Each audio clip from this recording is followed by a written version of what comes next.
Capacidade térmica. Bom, dando continuidade, a capacidade térmica indica o quê? Que é a quantidade de calor necessária para que a temperatura do corpo varie de 1 grau. Bom, esse conceito de capacidade térmica algumas vezes é confundido com calor específico. Tá?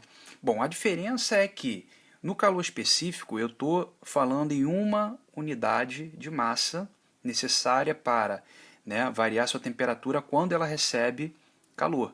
Tá? No caso da capacidade térmica, eu estou sendo mais amplo. Eu só estou olhando para a substância e vendo, ou seja, ela recebeu uma quantidade de calor e o que isso vai implicar em sua temperatura, independentemente da sua massa. Tá? Então, assim, esse conceito de capacidade térmica nos ajuda a compreender, por exemplo, em um dia bem ensolarado, por que a temperatura da areia está diferente da temperatura da água do mar.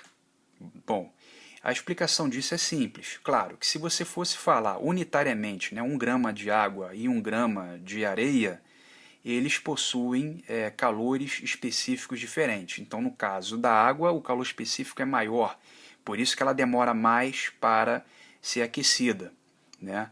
A mesma coisa que acontece com a areia. Então, como a areia possui um calor específico menor do que a da água, ela se aquece mais rápido. Né? A coisa inversa também acontece. Então, a água, ela tendo um calor específico maior do que a areia, ela também demora mais para perder calor, demora mais para se esfriar.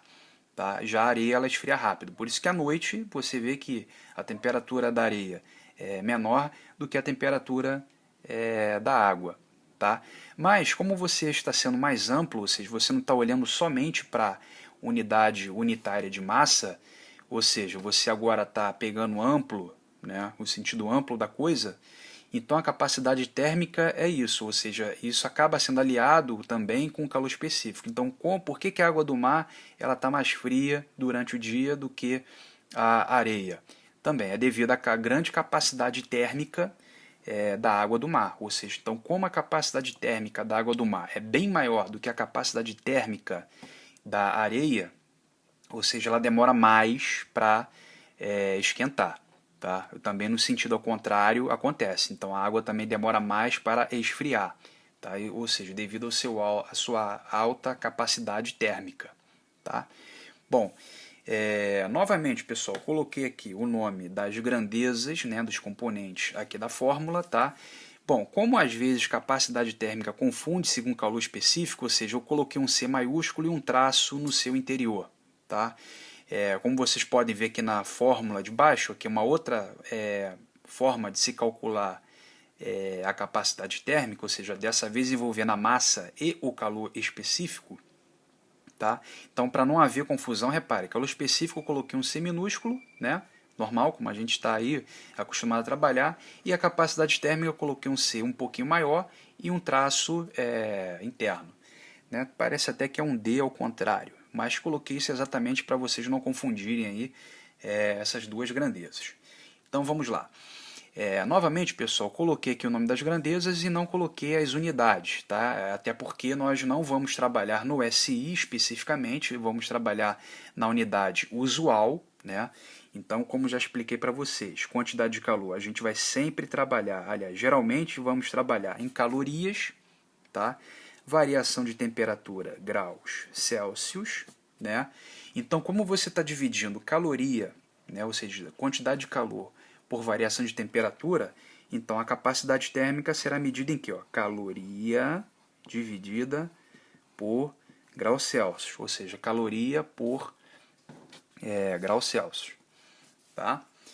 Bom, então aqui embaixo a gente tem o seguinte, a outra forma que vocês têm de calcular a capacidade térmica é envolvendo a massa e o calor específico.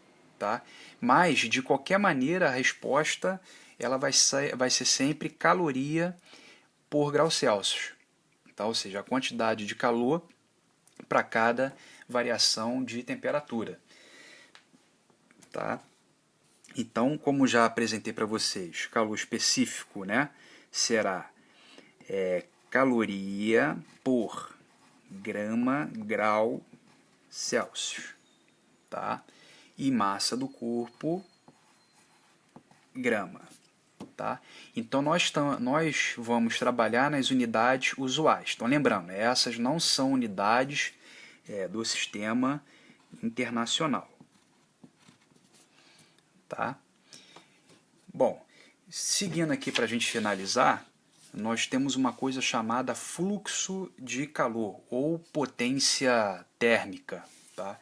Então, o fluxo de calor é o seguinte: a quantidade de calor que um corpo recebe de uma fonte térmica que possui uma potência térmica, tá? A cada instante de tempo. Então, a fórmula é essa aqui, ó, fluxo de calor φ, tá? Essa é uma letra grega chamada φ. Fluxo de calor é igual a quantidade de calor, tá? Dividida pelo intervalo de tempo de calor fornecido, né? Então, assim, pessoal, reparem que eu preferi trabalhar a temperatura, né, como vocês podem ver aqui na fórmula, ó, como θ, uma letra grega, né? Θ.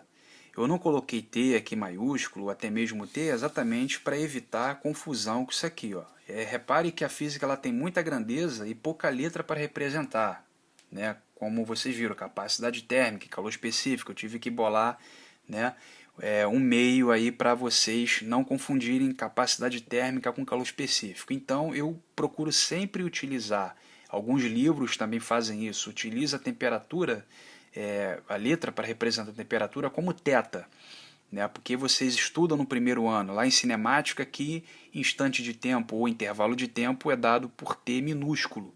Então, para evitar essa confusão aqui, né, a gente, como estuda tempo primeiro, né, do que temperatura, então a gente mantém essa letra aqui. Então a gente recorre ao θ para temperatura para não confundir um pouco a mente aí de vocês, tá? Então vamos lá, quantidade de calor, né, trabalhando nas unidades usuais, será caloria, né? Bom, pessoal, o intervalo de tempo vai depender do problema, tá? Vai ter problema que vai dar em segundo, né, normal, vai ter problema que vai te fornecer em minuto, tá? Então aqui no caso do tempo vou deixar em aberto, não vou colocar nenhuma unidade específica, tá? Aliás, vou colocar assim, mas eu vou colocar as situações que podem ocorrer, tá? Geralmente essas duas que podem aparecer aqui, tá? Geralmente, tá? Pode ser no sistema internacional ou não, né? No caso minuto. Pode ser também hora, enfim. Mas essas duas aqui são as mais comuns, tá? E o fluxo de calor, então, vai depender muito disso aqui, tá? Então, fluxo de calor a gente pode ter, por exemplo, caloria, né? Já que a gente vai trabalhar geralmente calor em caloria, tá? Então pode ser caloria por segundo, tá? Pode ser caloria por minuto, tá? Então isso vai depender muito disso aqui, ó, do tempo, tá? Ou também, pessoal, pode ser em watt. Pode ser em watt. O watt é o Sistema Internacional de Medidas para Potência Térmica ou, nesse caso aqui, fluxo de calor. Tá bom?